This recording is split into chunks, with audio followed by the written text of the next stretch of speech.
అధికారంలోకి వచ్చిన ఏడాదిన్నరలోనే కాంగ్రెస్ సర్కార్ రైతులకు మళ్లీ ఎరువుల కరువు తెచ్చింది. సరఫరాపై చేతులెత్తేయడంతో యూరియా కోసం క్యూలో చెప్పులు, కుస్తీలు మళ్లీ మొదటికొచ్చాయి. ఉమ్మడి పాలనలో ఎరువుల కోసం రైతులు పడ్డ గోసకు తెలంగాణ తొలి ముఖ్యమంత్రి కేసీఆర్ తన పాలనలో చరమగీతం పాడారు.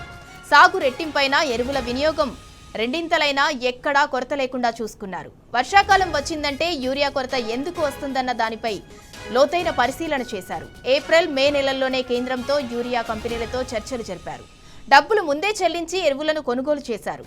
అధికారులను ఢిల్లీలోనే మకాం వేయించి మన కోటా సాధించుకొని వచ్చేలా కాపు కాశారు.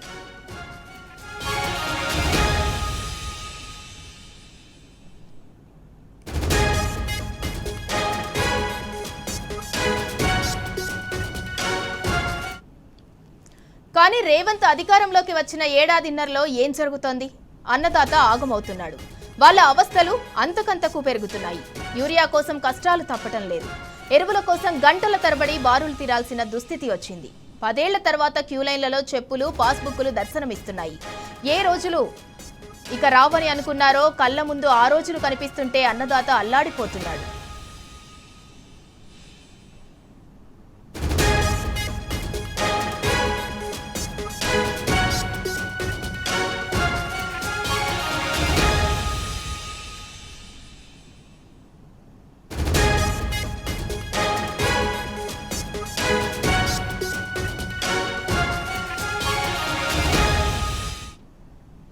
తాజాగా మహబూబాబాద్ జిల్లాలో యూరియా కొరత రైతాంగాన్ని ఉక్కిరిబిక్కిరి చేస్తోంది. కొత్తగూడ మండలం పొగిళ్లపల్లిలో వ్యవసాయ సహకార సంఘం వద్ద యూరియా కోసం ఆధార్ కార్డులను లైన్లో పెట్టారు.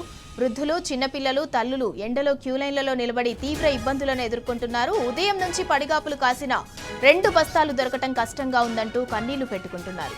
పొద్దు తెల్లారక ముందే యూరియా కోసం క్యూ కట్టాల్సి వస్తుందని ఆవేదన చెందుతున్నారు. ఒకవైపు వర్షాభావ పరిస్థితులు ఊపిరి ఆడనివ్వకుండా చేస్తుంటే ఎరువుల కొరత తమను వెక్కిరిస్తుందంటూ రైతులు వాపోతున్నారు.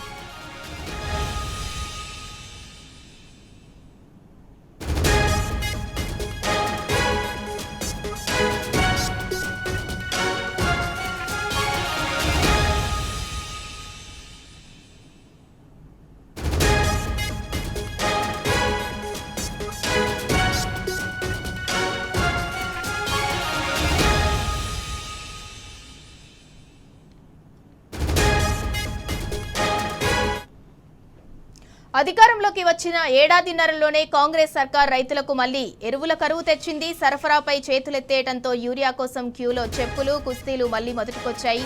ఉమ్మడి పాలనలో ఎరువుల కోసం రైతులు పడ్డ గోసకు తెలంగాణ తొలి ముఖ్యమంత్రి కేసీఆర్ తన పాలనలో చరమగీతం పాడారు. సాగు రెట్టింపైనా ఎరువుల వినియోగం రెండింతలైనా ఎక్కడా కొరత లేకుండా చూసుకున్నారు.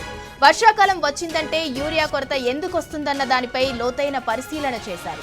ఏప్రిల్, మే నెలల్లోనే కేంద్రంతో యూరియా కంపెనీలతో చర్చలు జరిపారు. డబ్బులు ముందే చెల్లించి ఎరువులను కొనుగోలు చేశారు.